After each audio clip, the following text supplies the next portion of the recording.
ठीक है, तो दो मेथड है जिनके अंतर्गत हम डेप्रिसिएशन चार्ज करते हैं। पहला है rate of depreciation under SLM and WDV method can be calculated as follows. Straight line method के अंतर्गत अगर हमें डेप्रिसिएशन कैलकुलेट करना होता है तो हमें तीन बातों का पता होना चाहिए। पहली चीज़ उसकी ओरिजिनल कॉस्ट, संपत्ति की ओरिजिनल कॉस्ट हमें पता होनी चाहिए। दूसरा उसकी स्क्रैप वैल्यू हमें पता होनी चाहिए जिसको बोलते हैं रेसिडुअल वैल्यू। और इसके अलावा यूजफुल लाइफ यानी वो संपत्ति कितने साल चलेगी, ये हमें तीन बातों का अगर पता हो तो स्ट्रेट लाइन मेथड के अंतर्गत हम डेप्रिसिएशन की वैल्यू कैलकुलेट कर सकते हैं। इसी तरीके से रिटर्न डाउन वैल्यू दूसरा मेथड जो डेप्रिसिएशन कैलकुलेट करने का होता है वो है डब्ल्यूडीवी मेथड यानी कि written down value method. Rate of depreciation equal to, अब यहाँ पे एक फॉर्मूला दिया है, one minus residual value divided by original cost, ठीक है, और one divided by useful life. तो depreciation rate chart as per schedule 2 of the companies at 2013 is given in annexure। दूसरी बात, जब रिटर्न डाउन वैल्यू मेथड से आप depreciation charge करने की बात करते हैं तो वहाँ पर रेट आपको क्या बोलते हैं शेड्यूल में दिया रहता है। रेट के लिए आपको कोई प्रॉब्लम नहीं है। वैसे ये फॉर्मूला दिया हुआ है रेट निकालने का। अगर आपको क्या क्या पता हो, किसी संपत्ति की स्क्रैप वैल्यू पता हो और ओरिजिनल कॉस्ट पता हो और यूजफुल लाइफ पता हो तो आप इस फॉर्मूले के अंतर्गत उसका रेट जो है फाइंड आउट कर सकते हैं। एनीवेज हमें इस चैप्टर में बेसिकली सीखना क्या है, इस चैप्टर में जो इम्पोर्टेंट है वो क्या है, तो हमें सीखना है इस चैप्टर में शेड्यूल बनाना। जैसे कि मैंने कल आपको बताया था कि ये चैप्टर जो है इसमें हमें शेड्यूल बनाना सीखना है। ये भी एग्जाम में आता है आपको शेड्यूल बनाने के लिए, और ये बहुत इंपॉर्टेंट भी है क्योंकि जब आप कहीं जॉब करेंगे, काम करेंगे, तो वहाँ पे जितनी भी संपत्तियाँ होंगी उनका आपको शेड्यूल बनाने आना चाहिए। ठीक है, ये भी अकाउंटेंट का एक जब अकाउंट फाइनलाइज होता है, ईयर एंडिंग आती है, तो हमें शेड्यूल बनाना होता है। ठीक है, fixed asset register schedule. As per the Companies Act 2013, maintenance of fixed asset register is not at all mandatory and there is no penalty or imprisonment। पहली पॉइंट जो यहाँ पे सिंपल सा लिखा हुआ है कि ये जो फिक्स एसेट का शेड्यूल बनाना है, ठीक है, ये मैंडेटरी नहीं है, कंपलसरी नहीं है। जो कंपनियां अब कि ऐसा नहीं है कि आपको जेल हो जाएगी अगर आप नहीं बनाएंगे या पेनल्टी लगेगी, ऐसा कुछ नहीं है। लेकिन यहाँ पे एक चीज समझने वाली बात ये है कि अगर हमारे पास संपत्तियों की संख्या ज्यादा है, ठीक है, हमारे पास ज़्यादा संपत्तियां हैं, तो हमें उसका शेड्यूल जरूर बनाना चाहिए। तभी हमको अपनी संपत्तियों के बारे में सही से पता रहेगा कि हमारे पास इस वक्त बुक में कितनी संपत्तियां पड़ी। ठीक है, दूसरा, however, as far as maintenance of fixed asset register and physical verification of asset is concerned, there is a disclosure requirement in company's auditor report order 2003 CARO 2003 regarding the maintenance of proper record and physical verification of asset by the management। Simple format of fixed asset schedule is given below।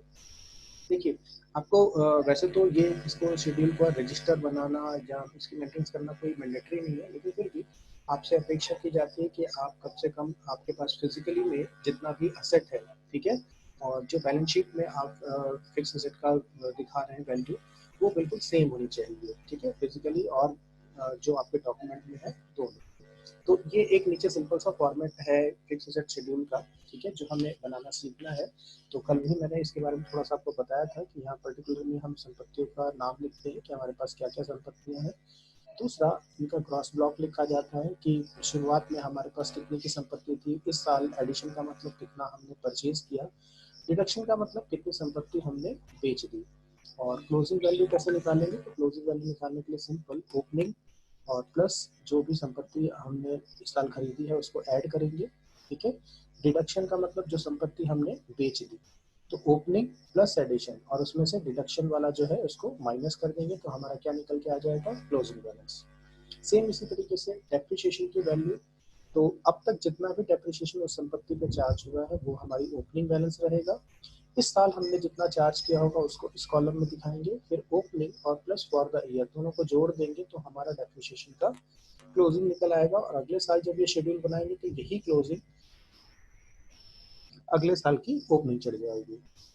इसी तरीके से net block कैसे निकालेंगे, तो net block, ये जो cross block आपको दिख रहा है इसकी क्लोजिंग, ठीक है, इसकी क्लोजिंग और डेप्रिसिएशन की जो क्लोजिंग है, ठीक, ये दोनों को हम माइनस कर देंगे तो हमारा क्या निकल के आएगा, नेट ब्लॉक की क्लोजिंग। और ओपनिंग कैसे निकलेगी, तो ओपनिंग सिंपल सा, ये जो क्रॉस ब्लॉक की ओपनिंग है इसमें से माइनस कर दीजिए डेप्रिसिएशन की ओपनिंग, तो आपका नेट ब्लॉक की ओपनिंग पता चल जाएगा। ठीक है, चलिए इसको एग्जांपल्स करके देखेंगे। नीचे आप लोग एग्जांपल भी दिया हुआ है। Prepare a fix asset schedule for the year first and second from the following information given for year first. ठीक है, ओके, एग्जांपल को आपको ध्यान से समझना है कि इस एग्जांपल में क्या क्या चीजें हैं। इंफॉर्मेशन बेसिकली इंपॉर्टेंट है, इंफॉर्मेशन पे हमें ध्यान देना है। तो सपोज करिए कि हमारे पास 3 संपत्तियां हैं। पहली संपत्ति प्लांट एंड मशीनरी, दूसरी संपत्ति है आपकी बिल्डिंग और तीसरी संपत्ति है आपकी फर्नीचर। ठीक है, हमारे पास ये 3 संपत्तियां हैं।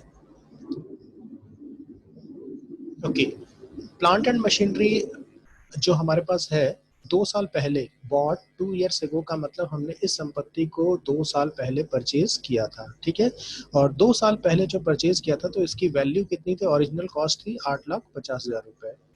इसी तरीके से बिल्डिंग हमने कब खरीदा था? 4 साल पहले। ठीक, इसकी जब हमने इसको खरीदा था तो उस समय इसकी वैल्यू थी कितनी? 8 लाख रुपए। सेम इसी तरीके से हमारे पास जो फर्नीचर है उसको हमने 3 साल पहले खरीदा था और उसकी जो परचेज कॉस्ट थी वो थी 1 लाख रुपीज। ये हमारे पास फर्स्ट इंफॉर्मेशन है। Okay, second information, point number B. जहाज जा रहा है आज। ओके, देखिए, purchase of fix asset made at the beginning of the year. अब देखिए, इस साल, जिस साल का हम शेड्यूल तैयार कर रहे हैं, उस साल के शुरुआत में, ठीक है, बिगनिंग ऑफ द ईयर का मतलब एकदम क्लियर रहिएगा, साल के शुरुआत में हमने खरीद लिया। फर्नीचर खरीदा कितने का? 50,000 रुपए का। प्लांट एंड मशीनरी खरीदा कितने का? 95,000 का। Expenses incurred on carriage and installation 5,000। ठीक, तो यहाँ पे आपको एक पॉइंट पे ध्यान देना है कि जैसे आपने बिजनेस अकाउंट में पढ़ा भी था कि जब भी हम कोई संपत्ति परचेज करते हैं तो उसके साथ अगर कोई कैरेज लगता है या इंस्टॉलेशन चार्ज लगता है या रजिस्ट्रेशन चार्ज लगता है तो वो सब संपत्ति की कॉस्ट में ऐड किया जाता है। ठीक है, संपत्ति की कॉस्ट में हम उसको ऐड करके दिखाते हैं। तो इसका मतलब हुआ कि जो हमारे पास प्लांट एंड मशीनरी जो हमने परचेज की है, ठीक है, वो उसकी कॉस्ट थी 95,000 प्लस 5,000 उस पर इंस्टॉलेशन कॉस्ट लग गया। ठीक है, तो उस केस में जो संपत्ति की वैल्यू हो जाएगी वो कितनी हो जाएगी? 1 लाख हो जाएगी, यानी 1 लाख की संपत्ति हमारे पास पड़ी हुई है। ठीक, तो यहाँ तक की इंफॉर्मेशन होगी। इसके अलावा तीसरा पॉइंट जो है वो है sale of fix asset made at the beginning of the year. यानी कि हमने मतलब कुछ संपत्ति बेची भी इस साल, तो बेसिकली हमने क्या बेचा? प्लांट एंड मशीनरी बेची है, कितनी थी? 50,000 इसी साल। बी पॉइंट, चौथा पॉइंट जो है हमारा वो क्या है वो भी देखिए।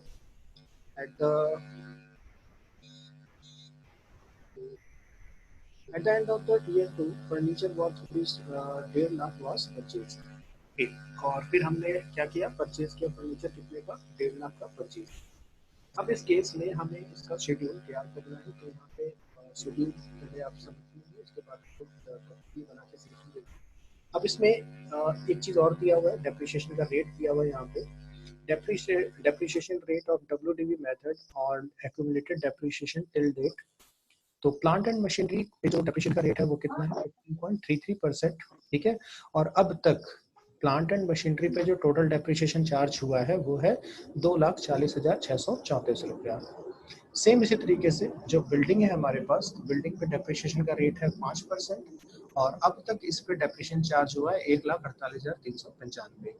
इसी तरीके से जो हमारे पास फर्नीचर है, ठीक है, फर्नीचर पे डेप्रिसिएशन का रेट है 18.1% और अब तक इस पे कितना डेप्रिसिएशन चार्ज हुआ है? 45,065 रुपया। Scenario 2, useful life of asset SLM method as per Schedule 2 of Companies Act 3। Plant and machinery चलती है कितने दिन? 8 साल चलती है, बिल्डिंग 60 ईयर की है, फर्नीचर 10 ईयर का है। तो यहाँ पे 2 सिनेरियो दिए गए हैं। ठीक है, पहला सिनेरियो जिसको हमें कैलकुलेट करना है WDV मेथड से और दूसरा डेप्रिसिएशन।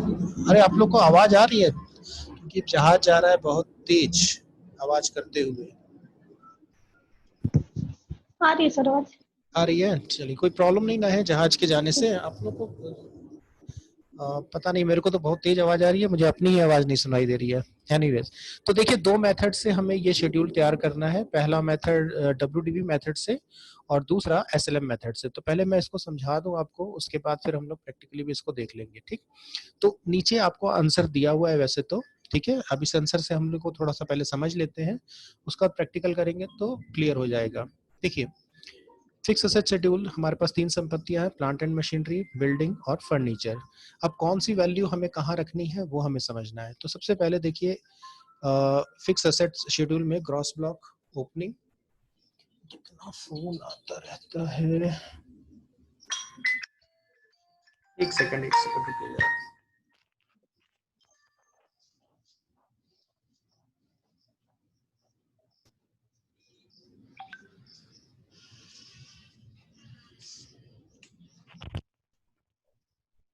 ओके, तो सबसे पहले हमें चढ़ाना है क्या, ओपनिंग। ओपनिंग बैलेंस का मतलब क्या होता है कि संपत्ति की जो, वहां फ्रिज पे रखा है, जो ओपनिंग बैलेंस का मतलब क्या होता है कि संपत्ति की जो ओरिजिनल कॉस्ट होती है वो हम इस कॉलम में भरते हैं, ठीक है। क्रॉस ब्लॉक की ओपनिंग में याद रखिएगा क्या भरना होता है, संपत्ति की जो ओरिजिनल कॉस्ट होती है उसको भरना रहता है, ठीक है। देखिए ऊपर संपत्ति की जो ओरिजिनल कॉस्ट है आपको यहाँ दिया हुआ है पॉइंट नंबर ए में, this one. Plant and machinery हमारे पास कितने की है, 8.5 लाख की।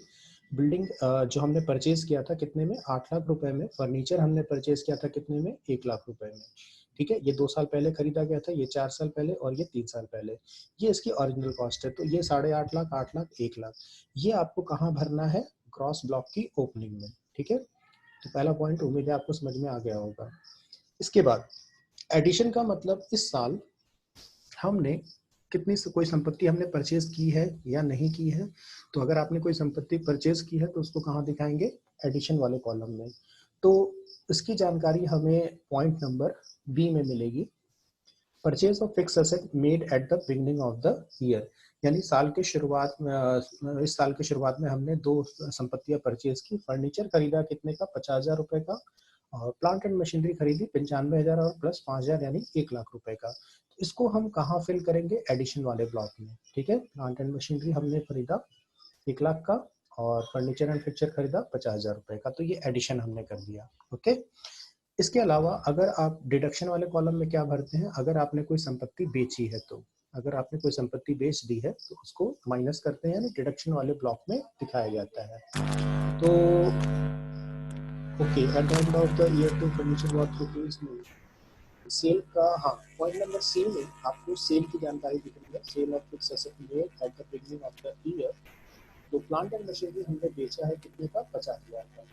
तो ये 50,000 हम कहाँ दिखाएंगे, क्रॉस ब्लॉक के डिडक्शन वाले कॉलम में। 50,000 की संपत्ति हमने बेची, ठीक। अब क्लोजिंग निकालेंगे। तो उम्मीद है मेरे को आप ये 3 कॉलम समझते होंगे। ओपनिंग कहाँ से उठाना है, ओपनिंग का मतलब परचेज कॉस्ट, जो भी आपकी परचेज कॉस्ट रही होगी वो आपको यहाँ चढ़ाना है। एडिशन का मतलब किस साल आपने जो भी संपत्ति परचेज की होगी उसको एडिशन वाले कॉलम में दिखाएंगे। डिडक्शन में अगर इस साल कोई संपत्ति आपने बेच दी तो उसको कहाँ दिखाएंगे, डिडक्शन वाले कॉलम में। इसके बाद बात करते हैं क्लोजिंग की। क्लोजिंग कैसे निकालेंगे, क्लोजिंग निकालने के लिए सिंपल सा, ये जो ओपनिंग बैलेंस है, ठीक है, इसमें एडिशन करेंगे। ये जो एडिशन वाला कॉलम है इसको जोड़ेंगे तो 8,50,000 और 1 लाख कितना हो गया, 9.5 लाख, ठीक है। और 9.5 लाख में से डिडक्शन जो है माइनस कर देंगे, यानी 9 लाख रुपए आपका क्लोजिंग बच जाएगा, ठीक है। और यहाँ पे एडिशन कोई है नहीं, डिडक्शन कोई नहीं है, तो साल की शुरुआत में भी 8 लाख की संपत्ति हमारे पास थी, क्लोजिंग भी कितनी रहेगी, 8 लाख। यहाँ पे 1 लाख का फर्नीचर एंड फिक्सचर में एडिशन हुआ 50,000 का, तो अब हमारे पास जो फर्नीचर है वो कितने का है, 1.5 लाख रुपए का। तो ये हम पहला पार्ट समझ के क्रॉस ब्लॉक, क्रॉस ब्लॉक में कौन कौन सी चीजें कहाँ कहाँ हमें दिखाई। चलिए अब बात करते हैं डेप्रिसिएशन की, और डेप्रिसिएशन की ओपनिंग। सबसे पहले डेप्रिसिएशन की हमें क्या चलानी होगी, ओपनिंग। तो ओपनिंग की जानकारी आपको दी गई है यहीं पे सिनेरियो फर्स्ट में। ये जो आपको दिखा है scenario first, plant and machinery पे डेप्रिसिएशन का रेट है कितना, 15.33% और 2,40,634 रुपये। अब तक प्लांट एंड मशीनरी पे जो डेप्रिसिएशन चार्ज हुआ है वो चार्ज हुआ है कितना, 2,40,634 रुपये। तो यहाँ पे आपको ओपनिंग दिखाई देगी 2,40,634 रुपये। इसी तरीके से बिल्डिंग पे 5% का डेप्रिसिएशन चार्ज होता है और आज तक इस पे कितना डेप्रिसिएशन लगा है, 1,48,395। तो यहाँ पे ये फिगर भी आपको मिल रही है, 1,48,395। इसी तरीके से फर्नीचर की जो ओपनिंग है तो डेप्रिसिएशन की 45,065 का मतलब आज तक फर्नीचर के हमने 45,065 डेप्रिसिएशन के रूप में चार्ज किया है। ये यहाँ पे आपको वैल्यू मिली, ठीक।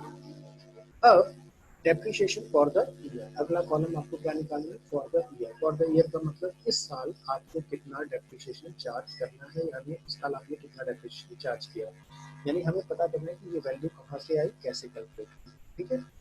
तो ध्यान दीजिए कि डेप्रिसिएशन जो चार्ज होता है, ठीक है, वो किस वैल्यू पे चार्ज होता है, तो जो संपत्ति की, यानी कि जो ग्रॉस ब्लॉक आपको दिख रहा है, ठीक है, ये जो ग्रॉस ब्लॉक है 8.5 लाख रुपए की संपत्ति है हमारे पास। तो आपको पता है डेप्रिसिएशन डब्ल्यूडीवी मेथड के अंतर्गत जब आप कैलकुलेट करते हैं तो उसमें जो हमारी संपत्ति की ओरिजिनल कॉस्ट होती है उसमें से अब तक जितना डेप्रिसिएशन आपने चार्ज किया है उसको हम माइनस कर लेते हैं, ठीक है।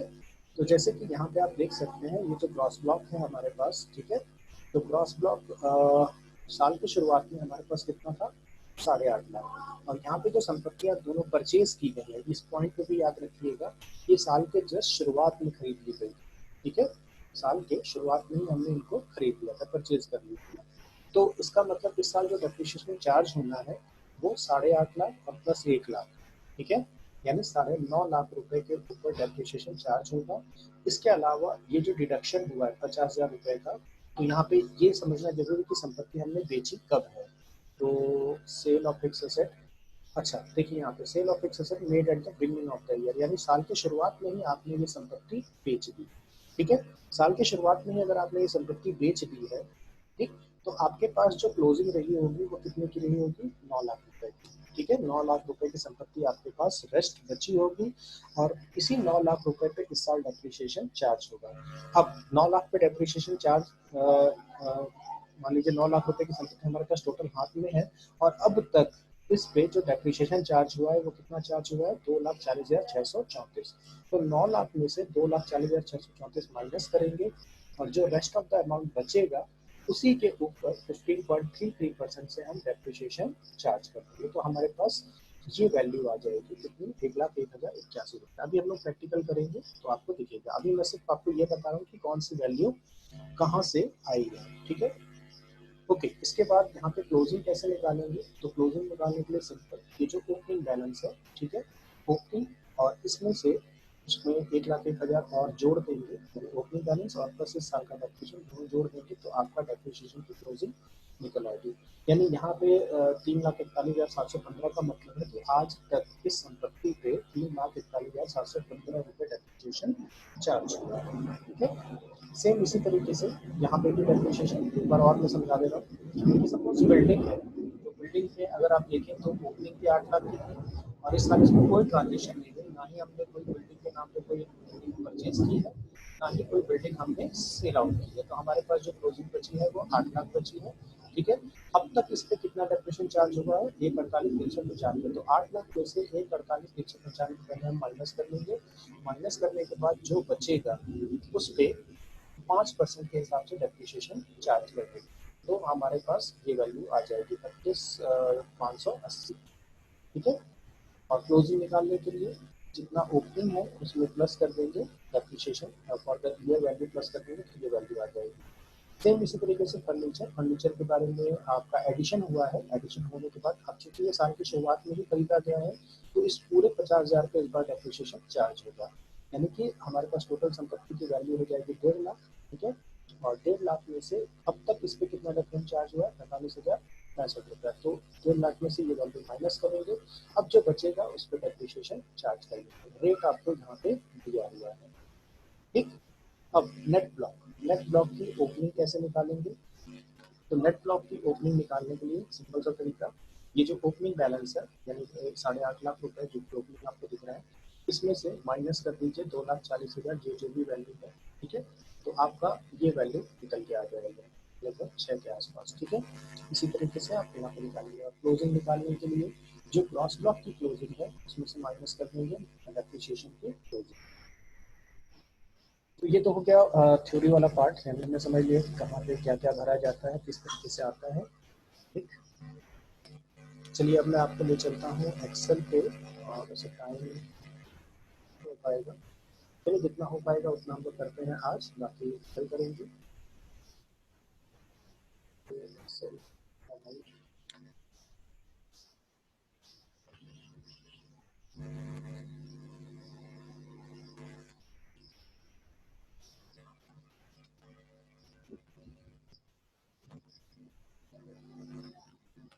चार्जर,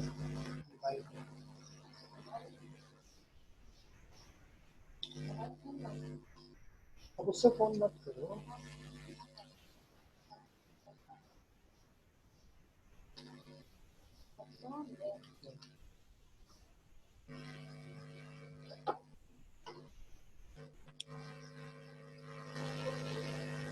एक्सेल पे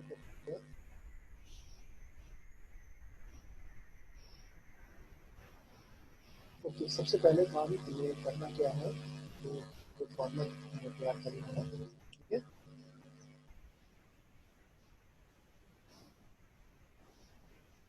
ओके, सबसे पहला कॉलम हमें रखना है किसका, पर्टिकुलर का, ठीक है।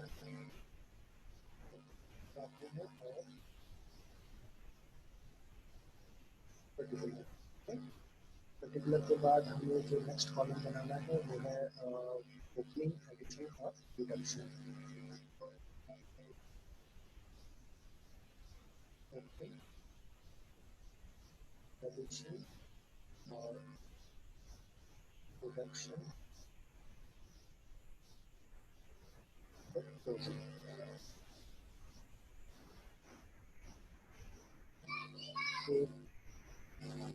फिर ये हमारा क्रॉस ब्लॉक हो गया, ठीक है। इतना पोर्शन जो है इसका कहलाएगा cross block,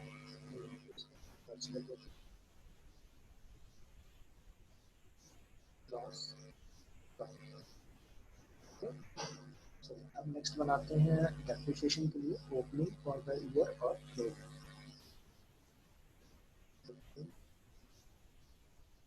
for the year और क्लोजिंग, ये हमारा हो जाएगा इसका ब्लॉक, डेप्रिसिएशन का ब्लॉक। मर्ज कर देंगे इसको, डेप्रिसिएशन, और इसके बारे में बनाना है नेट ब्लॉक। नेट ब्लॉक का मतलब ओपनिंग और क्लोजिंग।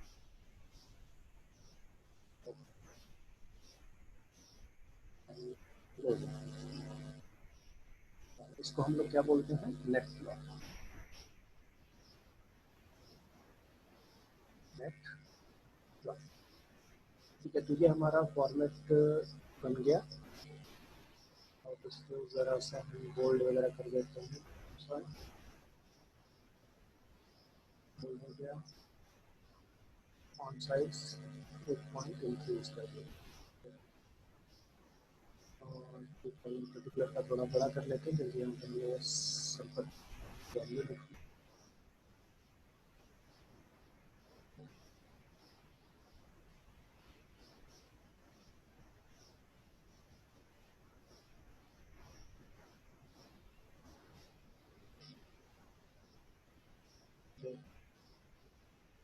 और इस पर बॉर्डर लगा देते हैं, तो बन जाएगा हम लोग का आउटसाइड बॉर्डर, ठीक है। और इसमें बॉर्डर भी लगा देते हैं अंदर भी। तो ये फॉर्मेट हमारा लगभग तैयार हो गया। अब हमें बस वैल्यू चढ़ानी है इसमें। तो सबसे पहले संपत्ति जो है हमारे पास वो है प्लांट है, मशीनरी, प्लांट एंड मशीनरी, ठीक है। दूसरा हमारे पास क्या है, बिल्डिंग, के तीसरा है हमारे पास फर्नीचर,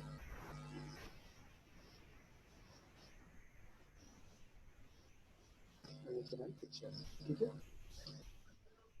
ओके, सबसे पहले हम लोग चढ़ाएंगे ओपनिंग। तो मैं आपको क्वेश्चन के अकॉर्डिंग बताते हुए चल रहा हूँ, जैसा क्वेश्चन है उस हिसाब से, ठीक है। तो सबसे पहले क्या हो गया, ओके, तो मैं आपको क्वेश्चन भी दिखाते चलता हूँ साथ साथ में, ताकि आपको क्लियर रहे।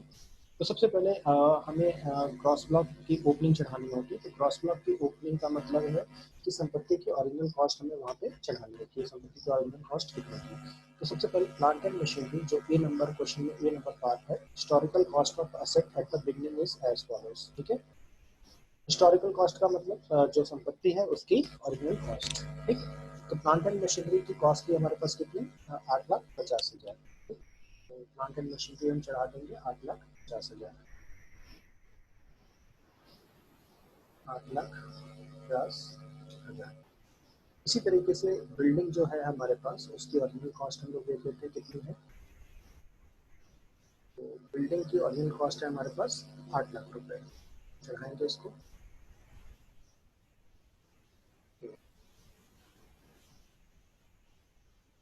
और फर्नीचर हमारे पास कितने का है देख लेते हैं हम लोग। तो फर्नीचर है हमारे पास 1 लाख रुपए का।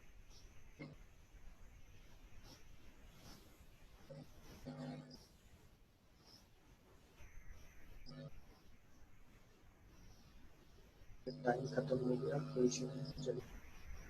1 लाख रुपए का हमारे पास फर्नीचर है। अब इसके बाद नेक्स्ट कॉलम जो होता है वो है एडिशन का कॉलम। एडिशन का मतलब इस साल आपने कितनी संपत्तियां परचेज की है। प्लांट एंड मशीनरी अगर आपने कोई परचेज की है तो एडिशन वाले कॉलम में दिखाइए। बिल्डिंग खरीदा है तो दिखाइए, फर्नीचर खरीदा है तो दिखाइए। देखते हैं हमने क्या क्या परचेज किया है इस साल।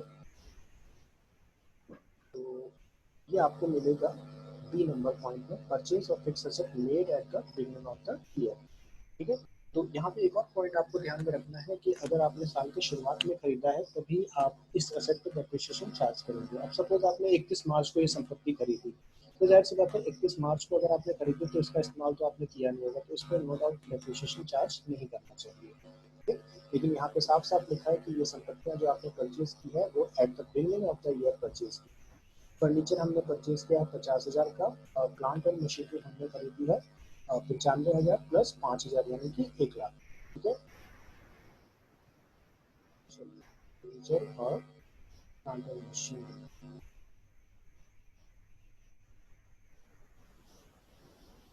प्लांट एंड मशीनरी हमने 1 लाख, और फर्नीचर हमने 50,000 का खरीदा। ठीक है, तो ये हमें एडिशन वाले ब्लॉक में दिखा देता है।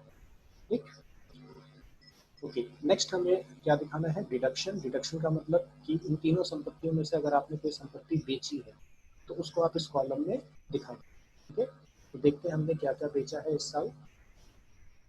तो सेल की जानकारी आपको मिल रही है किसमें, C number point. Sale of fix asset made at the beginning of the year. Plant and machinery हमने बेचा है साल की शुरुआत में 50,000 रुपए। यहाँ पे डिडक्शन वाले कॉलम में प्लांट एंड मशीनरी हमने बेचा था कितने का, 85,000 रुपये का। तो ये 50,000 रुपये आप यहाँ पे शो कर दें। ठीक, अब हमें निकालना है क्लोजिंग। तो क्लोजिंग कैसे निकालेंगे, मैं फिर से बता दूं कि जो ओपनिंग बैलेंस है आपका, ठीक है, यानी कि शुरुआत में हमारे पास कितने की संपत्ति है, 8.5 लाख की। इस संपत्ति में हमने और खरीद लिया कितने का, 1 लाख रुपए का। तो जाहिर सी बात है इस ओपनिंग में ये एडिशन को वाले को क्या करेंगे, जोड़ देंगे। इसके अलावा प्लांट एंड मशीनरी में से हमने 50,000 की प्लांट एंड मशीनरी बेच दी। बेच दी का मतलब अब हमारे पास असेट हट गया होगा, तो इसका मतलब ये दोनों वैल्यू को जोड़ना है और इस वैल्यू को हमें लेस कर देना है। ठीक है, तो यहाँ पे सिंपल फार्मूला एक्सेल है तो फार्मूला चला सकते हैं। ब्रैकेट में जिन दोनों को प्लस करना है उसको ब्रैकेट में रख लेते हैं, यानी कि हमें 8.5 लाख और इसमें जोड़ना है 1 लाख। ठीक है, और फिर इसमें से माइनस कर देना है ये 50,000। ठीक है, और एंटर प्रेस कर दीजिए तो हमारे पास ये वैल्यू आ गई 9 लाख। बाकी इसको आप ट्रैक कर दीजिए तो आपको तीनों संपत्तियों की वैल्यू मिल जाएगी। ठीक, तो यहाँ तक हमारा क्रॉस ब्लॉक का कंप्लीट हो गया, और उम्मीद है मुझे कि आप समझ भी गए होंगे कि क्रॉस ब्लॉक को आपको किस तरीके से कैलकुलेट करना है। चलिए अब बात कर लेते हैं डेप्रिसिएशन की। और डेप्रिसिएशन की सबसे पहले हमें क्या चढ़ानी है, ओपनिंग। तो डेप्रिसिएशन की जो ओपनिंग है वो आपको इन्फॉर्मेशन में दी हुई है, तो ये हम लोग चढ़ाते हैं। तो डेप्रिसिएशन की जो ओपनिंग है वो आपको सी के बाद यहाँ पे सिनेरियो फर्स्ट में दिया हुआ है depreciation rate of WDV method and accumulated depreciation till date, ठीक है। तो ये जो वैल्यू आपको दिखती है इसी को हम क्या बोलते हैं, एक्यूमुलेटेड डेप्रिसिएशन। एक्यूमुलेटेड डेप्रिसिएशन का मतलब अब तक का कुल डेप्रिसिएशन वो आपको दिखेगा, ठीक है।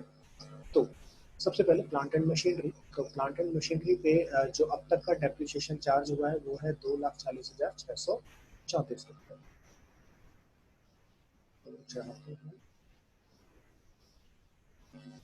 2,40,634, ठीक है।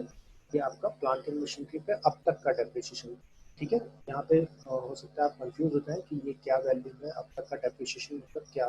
तो मैं थोड़ा सा यहाँ पे क्लियर कर दूँ, अब तक का डेप्रिसिएशन का मतलब कि जैसे ये जो संपत्ति है प्लांट एंड मशीनरी, ठीक है। तो यहाँ पॉइंट नंबर ए में आपको इन्फॉर्मेशन में दिख रहा है कि 8,50,000 की हमने खरीदी थी, और कब खरीदी थी, 2 साल पहले। तो जाहिर सी बात है आपने इस संपत्ति का 2 साल इस्तेमाल किया, तो 2 साल अगर आपने इस्तेमाल किया होगा तो दोनों साल आपने इसके डेप्रिसिएशन भी चार्ज किया होगा। तो वो जो अब तक का डेप्रिसिएशन चार्ज हुआ है उसी के बारे में बता रहा है कि अब तक आपने इस संपत्ति पे कितना डेप्रिसिएशन चार्ज किया हुआ है। तो हमने इस संपत्ति पे 2,40,634 रुपये आज तक चार्ज किया हुआ है, ठीक है। और इस पे डेप्रिसिएशन का जो रेट है वो है 15.33%।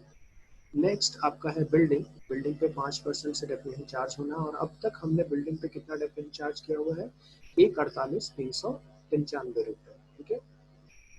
तो चलाते हैं इसको कि 1,48,395, ठीक है। ये आपका हो गया किस पे, बिल्डिंग पे अब तक का डेप्रिसिएशन। नेक्स्ट है हमारा कौन सा, फर्नीचर एंड फिक्सचर पे आते हैं। इसका कितना है, तो furniture and fixture, okay, furniture and fixture पे आपको दिख रहा है कितना, 45,065, ठीक है। 45,065,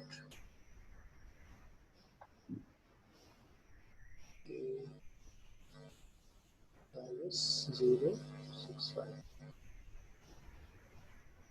ठीक है। तो ये हमारा हो गया यहाँ तक का। यहाँ पे कुछ जानकारी आपको क्वेश्चन में मिलेगी और कुछ जानकारी आपको कैलकुलेट करने की, कैलकुलेशन करने की। जैसे कि अब कैलकुलेट करना है आपको, कैलकुलेट करने का मतलब यहाँ पे फॉर द ईयर जो आपको दिख रहा है, यानी इस साल का अब आपको क्या निकालना है, डेप्रिसिएशन निकालना है, ठीक है। इस साल का डेप्रिसिएशन कितना हुआ, ठीक। तो यहाँ पे सबसे पहले आप ध्यान दीजिए कि जो अब तक का डेप्रिसिएशन चार्ज हुआ है वो 2,40,634 है, ठीक है, अब तक का। और हमारी जो संपत्ति है प्लांट एंड मशीनरी, ठीक, इसकी इस पे हमको डेप्रिसिएशन चार्ज करना है। तो डेप्रिसिएशन डब्ल्यूडीवी के अंतर्गत मैं आपको ध्यान देना दूं, डब्ल्यूडीवी मेथड के अंतर्गत जब आप डेप्रिसिएशन चार्ज करते हैं तो सबसे पहले हमें पता होना चाहिए उसकी कॉस्ट। तो हमें इसकी कॉस्ट पता है जो कि कितनी है, 8.5 लाख रुपए, ठीक है। अब इस साल की आपको जानकारी होनी चाहिए कि इस साल में, ये जो साल चल रहा है मान लीजिए, इस साल में आप किस संपत्ति पर डेप्रिसिएशन चार्ज करने वाले हैं। तो देखिए हमारे पास साल की शुरुआत में जो संपत्ति थी 8.5 लाख रुपए की थी, और साल की शुरुआत में ही, ठीक है, हमने कुछ संपत्ति परचेज भी कर ली, कितने की, लगभग 1 लाख रुपए की, ठीक है। इसके अलावा हमने कुछ संपत्ति यहाँ बेच भी दी है, कितने की, 50,000 रुपए की हमने संपत्ति बेच भी दी है।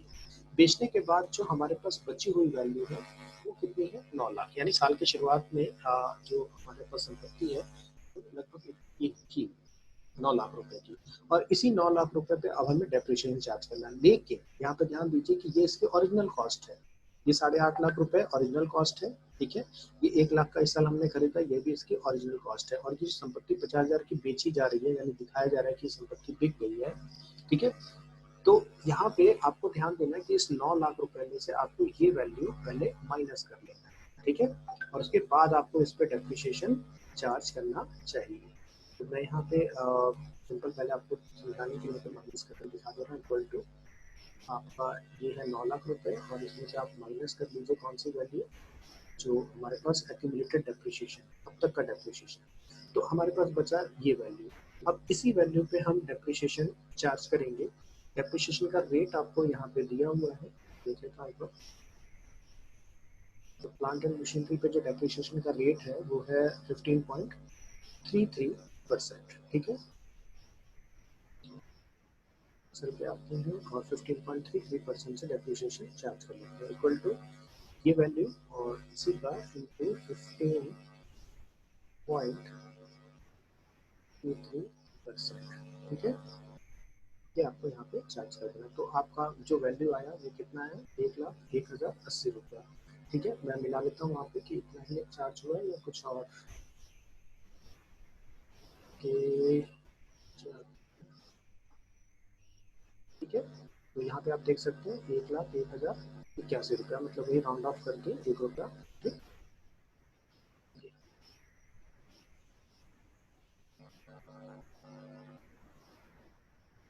ये जो 80 है इसी को राउंड ऑफ करके 81 कर दिया गया है। तो चलिए अब मैं यहाँ पे फॉर्मूला लगा देता हूँ, क्योंकि आपको एक साथ सबका कैलकुलेट करना है, नो डाउट, ठीक है। तो आपको यहाँ फॉर्मूला क्या चलाना चाहिए, इक्वल टू, ब्रैकेट ओपन कर लीजिए, ठीक है। तो जो 9 लाख है क्लोजिंग, ठीक है, इसमें से माइनस कर लीजिए कौन सी वैल्यू, ये वैल्यू, ठीक। जो बचेगा उसी पे, लेकिन यहाँ पे एक एक करके निकालना पड़ेगा क्योंकि डेप्रिशिएशन का रेट सबका अलग अलग है ना। इंटू 15.2%, ठीक है। और इसको राउंड ऑफ कर देंगे तो